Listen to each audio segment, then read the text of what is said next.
The Russian Civil War was caused by Lenin's dissolution of the Constituent Assembly in January 1918.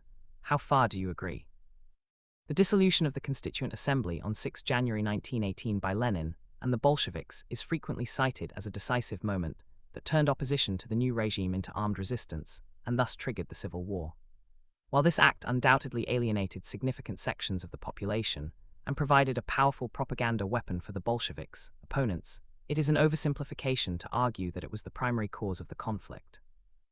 The Civil War 1918-1921 resulted from a much broader and deeper set of factors, including the Bolshevik seizure of power in October 1917, ideological polarization, the Treaty of Brest-Litovsk, economic collapse, foreign intervention, and the determination of the Whites and other anti-Bolshevik forces to destroy the Soviet regime.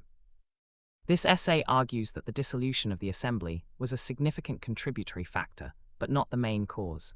It was more a symptom and accelerator of existing divisions than the decisive trigger for war. The Bolshevik seizure of power in October 1917 and the subsequent establishment of one-party rule created the fundamental political conditions for civil conflict long before the Assembly's dissolution. The October Revolution overthrew the provisional government, which itself had been weakened by the dual authority of the Petrograd Soviet. Lenin's insistence on all power to the Soviets and the immediate transfer of land, peace, and bread alienated the moderate socialists, Mensheviks, and socialist revolutionaries, and the liberals, cadets, who had hoped for a democratic parliamentary republic. The Decree on Land, October 1917, and the Decree on Peace undermined the legitimacy of the provisional government's authority to convene the Constituent Assembly, which had been scheduled for November. By the time the Assembly finally met on 5 January 1918, the Bolsheviks had already consolidated control over key institutions, Red Guards, Petrograd Soviet, telegraph offices, and enjoyed significant support in the industrial centers. The dissolution was therefore a logical consequence of the Bolsheviks' determination to prevent any alternative source of legitimacy, rather than the original cause of opposition.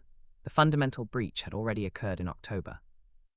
The dissolution of the Constituent Assembly did, however, provide a major rallying point for anti-Bolshevik forces and contributed significantly to the escalation of conflict. The Assembly had been elected in November 1917 under universal suffrage and gave the Socialist Revolutionaries, SRs, a clear majority, approximately 370 seats out of 707, while the Bolsheviks secured only about 175. Its refusal to accept Soviet decrees and its assertion of sovereign authority directly challenged Bolshevik rule. When Red Guards dispersed the Assembly on Lenin's orders, the SRs, cadets, and other groups denounced the act as a coup against democracy.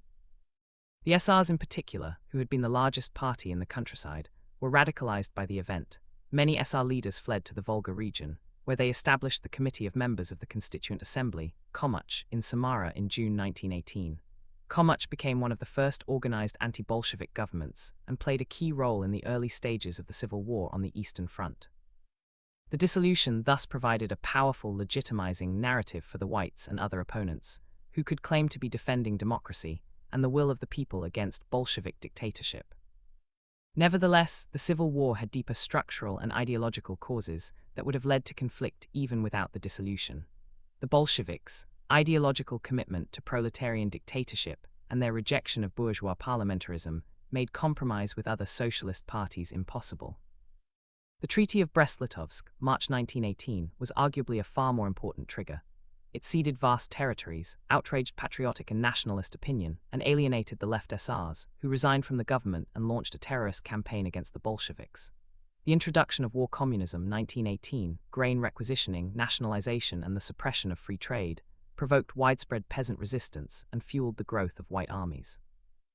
Foreign intervention, beginning in 1918 with British, French, American, Japanese, and Czech forces, transformed local resistance into a full-scale civil war.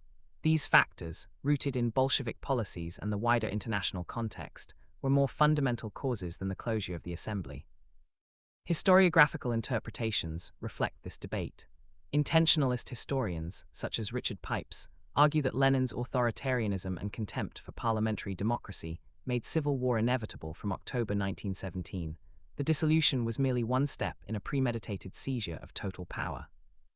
Structuralists such as Sheila Fitzpatrick and Orlando Figes place greater emphasis on the chaotic circumstances of 1918, including economic collapse, war weariness, and foreign intervention, as the primary drivers of conflict. The dissolution, in this view, was a symptom of deeper divisions rather than the decisive cause. A balanced assessment must recognize both perspectives. The Bolsheviks' ideological intransigence and Lenin's willingness to use force created the conditions for war, but the specific timing and scale of the conflict were shaped by subsequent events.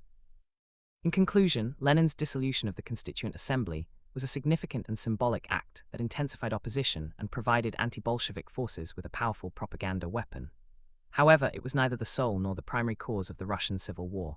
The fundamental causes lay in the Bolshevik seizure of power in October 1917, the ideological divide between dictatorship and democracy, the Treaty of Brest-Litovsk, War Communism, and foreign intervention. The Assembly's closure accelerated the descent into war, but did not initiate it. To attribute the Civil War primarily to this single event is to oversimplify a complex and multi-causal conflict.